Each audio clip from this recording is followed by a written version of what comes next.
भगवान देवनारायण का जयकारा होना चाहिए। भगवान श्री देवनारायण जी की पावन भूमि पर अपन है।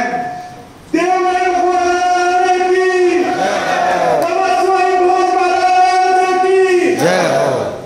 मेरे को एक ऐसा विषय मिला है जो वर्तमान में एक जर्नलिस्ट मिलता है। दिन प्रतिदिन हमारे पत्रकार बंधु बैठे समाज के, वो दिन प्रतिदिन वो स्कूलों का खबर छापते रहते हैं। उनका स्थायी समाधान कैसे हो? पहले सबसे पहले मुझे मिला देवनारायण गुरुकुल योजना।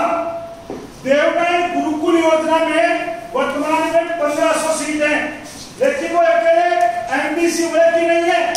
वो उसमें 3 वर्ग हैं, एसटी, एससी और एमबीसी। तीनों वर्गों में 500 सीटों में विभाजित किया गया है। हमारे हिस्से में 500 सीट आती है, जिसमें हमारे एमबीसी वर्ग की सभी जातियां, रेवाड़ी, बंजारा, लुहार, गुर्जर, सबके बच्चे उसमें पढ़ सकते हैं। इस योजना में कौन से बच्चे शामिल हो सकते हैं? जिसके माता पिता आयकर दाता नहीं है। जिसके माता पिता आयकर दाता नहीं है, उनके बच्चे इस योजना में, जो कक्षा 5 पास कर चुका उस बच्चे के कई एग्जाम लगती है और उसमें जो बच्चा सिलेक्ट होता है उसको स्कूल के अंदर कक्षा 6 से लेकर 12 तक पूरा का पूरा खर्चा, जूता, चंपल, स्टेशनरी, पाठ्य पुस्तक, हॉस्टल, खाना, पढ़ाई, पूरी की पूरा खर्चा राजस्थान सरकार वहन करती है। 500 एक साल में पढ़ते 7 साल तक बच्चे रहते हैं। टोटल 3500 बच्चे वर्तमान में हमारे पास सीट है। लेकिन दुर्भाग्य की बात, वर्तमान में 3500 बच्चे नहीं पढ़ रहे हैं, मात्र 3200 बच्चे। 300 बच्चे कहाँ गए? मैं समझ रहा, मेरा बच्चा सिलेक्टेड हो गया और मैं उसको खुशी भीलवाड़ा से सीखते भेज दिया। 5वीं पास करके बच्चा गया, छोटा सा बच्चा, मन नहीं लग रहा। मैंने रखा और मैंने उसको सीकर से वापिस उसकी पीसीसीसी कटवाई और भीलवाड़े लाके डाल दिया।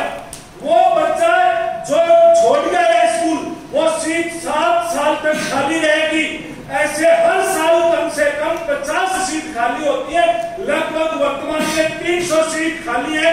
एक बच्चे का 50,000 रुपए राजस्थान सरकार देती है।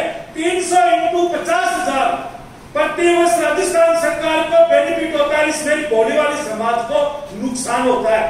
इसलिए एक तो जिन बच्चों का सिलेक्शन हो जाए, उन बच्चों को महीने 2 महीने चाहे तुम साल ले लो, उस हॉस्टल के पास कमरा लेकर उस बच्चे का मन लग जाए, वो बच्चा वहां पूरी तरह संतुष्ट हो जाए, तब उसको छोड़ दिया जाना। इसलिए बच्चा सिलेक्टेड हो जाता है तो उसका पूरा ध्यान रख के उस बच्चे को सेट करना, क्योंकि उसमें एक सबसे बड़ी कमी है, ये राजस्थान सरकार वेटिंग लिस्ट नहीं निकालती। महीने 2 महीने बाद यदि वेटिंग लिस्ट निकाल दे तो हमारे जो बच्चे किनारे पर रह गए और जो सीट खाली हो गई, उसके अंदर उस बच्चे को जो किनारे पर रह गया उसमें मौका मिल सकता है। एक इसमें आजकल सबसे बड़ी कमी मैंने मेरी आंखों से देखी है, क्योंकि मैं एजुकेशन सिटी सीकर का रहने वाला प्राइवेट संस्था का मैं भी प्रिंसिपल हूं। मैं आंखों से देखी घूम के, क्योंकि आप जैसे लोगों के बच्चे वहां रहते हैं, फोन कर दिया कि साहब देखना, बच्चों को जब जाके आंखों से देखा तो मुझे रोना आया। मेरे खेतर भाइयों ने बलिदान इस कचरा में रहने के लिए, इस मेरी समाज का भविष्य कचरा में रहने के लिए दिया था। लाखों लोग हमारे पैसे बर्बाद हुए, हजारों भाई घायल हुए। वो इसलिए हो रहे थे कि मेरे समाज के बच्चे कहां पढ़ रहे हैं। कर्नल बाबा इसलिए संघर्ष किया था। मैंने आंखों से देखा, एक हो कमरे के बेसमेंट में 7 बच्चे।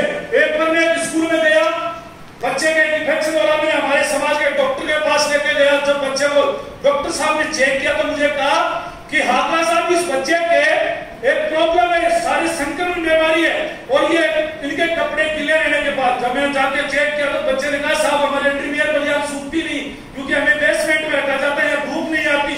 और एक कमरे में 7 बच्चे, कहीं हॉस्टल में अच्छा खाना नहीं मिल रहा, कहीं कोई टीचर नहीं आ रहा, कई स्कूल वालों को बच्चों के कॉपी, किताब, स्टेशनरी, ड्रेस के पैसे जीत जाते, सारे पैसे जीत जाते हैं।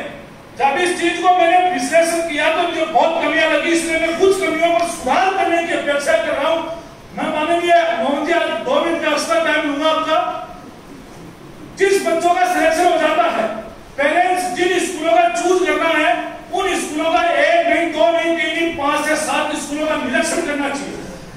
यहां से जाए, स्कूल को देखें, स्कूल का हॉस्टल देखें, स्कूल का मेस देखें, स्कूल के अंदर जो बच्चे समाज के ऑलरेडी पहले से पढ़ रहे उनसे मिले और वो बच्चों से बात करें कि यहाँ इस स्कूल में कैसा खाना मिलता है, कैसे पढ़ाई होती है, क्या आपको पाठ्य पुस्तक मिली, क्या आपको कपड़े मिले, क्या आपको जूते जुराब मिले। और साथ में उस बच्चों से उनके पेरेंट्स के नंबर लेने चाहिए, पेरेंट्स से बात करनी चाहिए कि आपके बच्चे का रिजल्ट क्या रहा, आपके बच्चे पूरी साल में कितनी बार बीमार हुआ, स्कूल ने कितनी बार दिखाया, आपके बच्चे का क्या ध्यान रखता है। इन सब बातों को वहां जो पेरेंट्स का बच्चों का सिलेक्शन हो उन 3, 4, 5 स्कूलों का निरीक्षण करना चाहिए। साथ में वहां उस क्षेत्र में रहने वाले समाज के कोई बुद्धिजीवी व्यक्ति से भी चर्चा करनी चाहिए, इसलिए उसको पता हो कि इस स्कूल का रिजल्ट और इस डायरेक्टर का व्यवहार कैसा। दूसरा, इतना ही नहीं, आजकल जगह जगह देवरानी गुरुकुल योजना की कोचिंग चल रही है और कोचिंगों के जो डायरेक्टर मान लो चाहे वो शिक्षक मान लो, वो क्या करते हैं, पढ़ाने वाले बच्चों का खुद रजिस्ट्रेशन करके उस एक स्कूल का नाम भर देते हैं, उस स्कूल में बच्चे का सिलेक्शन हो जाता है, उसको स्कूल मिल जाती है, स्कूल वाला उस टीचर का जेब भर देता है, बस इतनी तक। इसलिए उन जो कोचिंग करने वाले शिक्षकों की बातों पर विश्वास मत करना, क्योंकि जमाना दलाली का चक्कर में आपके बच्चों को 7 साल तक पछताना पड़ेगा, आपको और आपके बच्चे को। इसलिए स्कूलों का स्वयं निरीक्षण करें, समाज के जो बुद्धिजीवी वर्ग उस आसपास है उनसे चर्चा करें, साथ में अपनी आप को देखकर बच्चों को छोड़े। इसके साथ मैं कुछ बातें समाज से एक अपील दूंगा कि सरकार अभी इसमें सुधार की बहुत ज्यादा जरूरत है। जरूरत यह है कि पिछली सरकार करीबन इसमें 60 स्कूल जोड़ी थी, वो स्कूल ऐसी है, कई स्कूलों के पास खुद का हॉस्टल नहीं है, खुद के पास स्टाफ नहीं है, ऐसी स्कूलों को जोड़ने का, उन स्कूलों का निरीक्षण करा के उनको रद्द होनी चाहिए। एक तो ये चीज। दूसरी, इसमें वेटिंग लिस्ट आनी चाहिए। वेटिंग लिस्ट में हमारी 300 सीटों का नुकसान हो रहा है, ये बहुत बड़ा नुकसान है। अब मैं तो गणित का आदमी हूं नहीं, 300 × 50,000 कितना रुपया होगा देख सको। अगली बात, इसके अंदर 50,000 रुपए 1 साल का देती है। मैं प्राइवेट संस्था का प्रिंसिपल हूं, 50,000 में अच्छा खाना, अच्छी पढ़ाई, अच्छे वस्त्र, अच्छा स्टेशनरी और पाठ्य पुस्तक कोई नहीं दे सकता। वो दे रहा है, वो धक्का दे रहा है। इसलिए इस सरकार से मेरा आग्रह है, अपन लोग इस बात को करें कि इसके अंदर इसका मानदेय बढ़ाया जाए। अगली बात, सरकार बराबर एक जिले के अंदर एक अधिकारी नियुक्त करे जो इन स्कूलों का निरीक्षण महीने टू महीने करे। एक अगली चीज, सेंटर या राजधानी यानी जयपुर से एक टीम ऐसी बने जो हर जिले में एक टीम अचानक स्कूलों में जाकर उनका निरीक्षण करे। और एक सबसे बड़ी बात, एक स्कूल में यदि बच्चे का एडमिशन जिस समय हो गया वो 7 साल तक नहीं रहेगा, इसलिए बीच में स्कूल बदलने का ऑप्शन भी हो। जो स्कूल वाला कोई गलती करता है उसको हम हमारे बच्चे को वहां से निकाल के योजना की दूसरी स्कूल में डाल सके, ऐसा ऑप्शन तो होना ही चाहिए। नहीं तो स्कूल वाला मनमर्जी करता है कि साहब ये तो रहेगा, 7 साल जाएगा था। इसलिए इन चीजों का अपने को ध्यान। और इसके साथ में सरदार पटेल जनजागरण अभियान क्या कर सकता है। अपन जहां जिस क्षेत्र में रहते, चाहे मैं सीकर रहता हूँ, कोई झुंझुनू रहता है, कोई कुचामन रहता है, कोई जयपुर रहता है, हमारे समाज के बच्चों को, यह हमारा भविष्य है, 3500 बच्चे हमारा भविष्य है।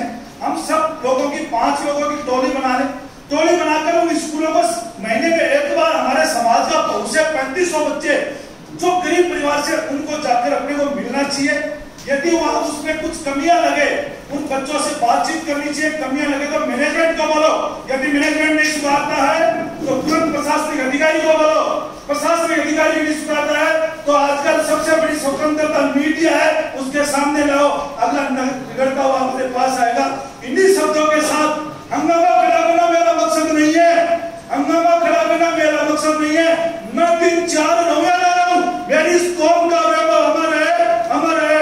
जय सरदार पटेल, जय जवान।